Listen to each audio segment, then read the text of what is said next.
as forças foram chamadas para participar apenas da apuração do resultado de 2022. Penso que o problema não está somente na apuração, mas sim na confecção de software, programação de urnas e tudo mais. Rafael, eu não sei quem foi que passou essa informação para você. Como é que surge? Eu vou esclarecer isso aqui. A sua favor. Obrigado aqui pelo chat, é uma oportunidade para esclarecer para as pessoas. Se nós rememorarmos aqui agosto de 2021, no ano passado, começou um forte movimento, por conta do presidente Bolsonaro, inclusive, de pedir mais transparência para a sociedade, sobre o processo eleitoral e sobre fatos que ocorreram em eleições passadas que podem ter influenciado ou não, mas que aconteceram. Um desses fatos foi a invasão do sistema por um hacker que permaneceu indo e voltando do sistema por 6 meses. Eu estava no Palácio do Planalto quando o presidente convocou toda a imprensa, tinham lá 50 jornalistas, isso foi no Palácio da Alvorada, inclusive. Eu trouxe essa cena aqui, né? Eu participei da conversa lá, estavam presentes o ministro da Justiça, Anderson Torres, estava lá o general Heleno, estava o general Ramos, ainda era ministro da Casa Civil, enfim. E isso foi exposto com um relatório da Polícia Federal a pedido do próprio TSE, ou seja, haviam falhas que foram detectadas e todo sistema digital é passível de falha, não tem demérito nisso, e aí se exigia ali naquele momento, e o povo tem o direito de exigir o que quiser de qualquer um dos poderes constituídos no Brasil, para que o sistema fosse aperfeiçoado. Seja por um ticket que pode gerar uma auditoria física no futuro, seja pela participação ou maior transparência do processo, seja para o retorno ao processo mais descentralizado que existia antes de 2020. Tem diversas maneiras. Não tem nenhum crime nisso. Absurdo é a autoridade se melindrar, qualquer autoridade que seja, e o presidente não fez nada demais, a não ser colocar isso às cartas, às claras, já que nós tínhamos no momento o ministro Barroso reiteradas vezes dizendo que o sistema jamais teria sido colocado em risco ou violado, enfim. Tá?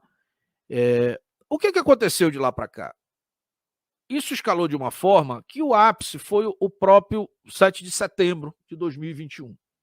Para quem tiver dúvidas, tem uma série de vídeos aqui no canal que praticamente tem uma timeline sobre esse processo, né, todo. E o resultado posterior, que muitos esperavam, era um resultado de disruptura. Eu, aqui no canal Pátria e Defesa, jamais defendi qualquer tipo de disruptura, até porque acredito que a disruptura serve ao sistema, não serve ao povo. Tá?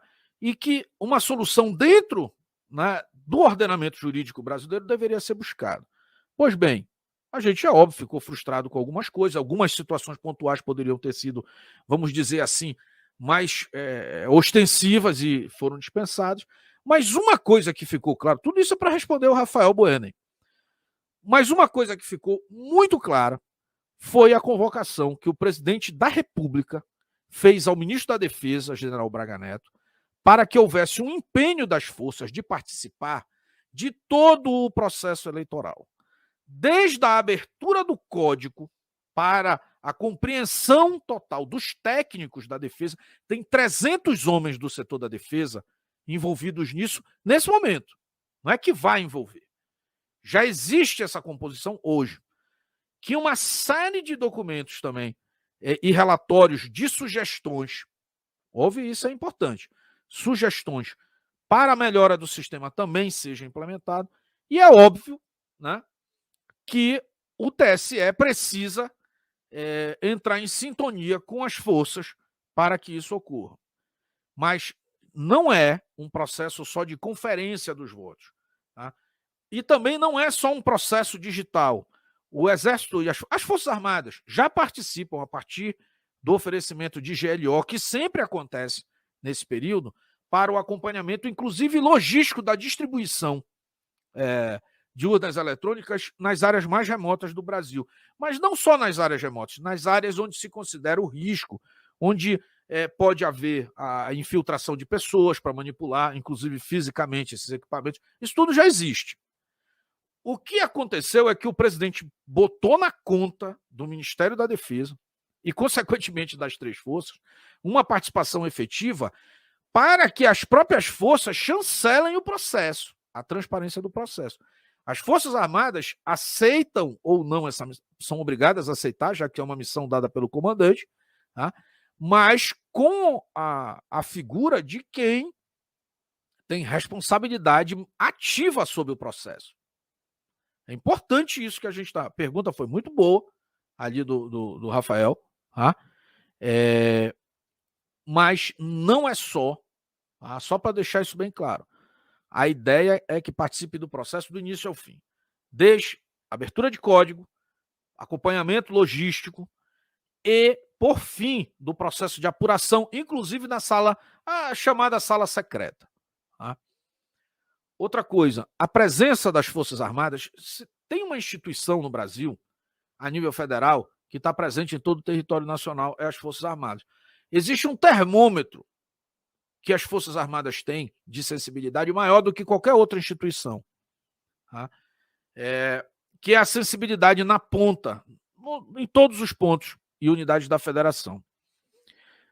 Não é possível que as Forças Armadas são compostas de 380 mil homens, quase 400 mil homens, administrativos, operacionais, enfim.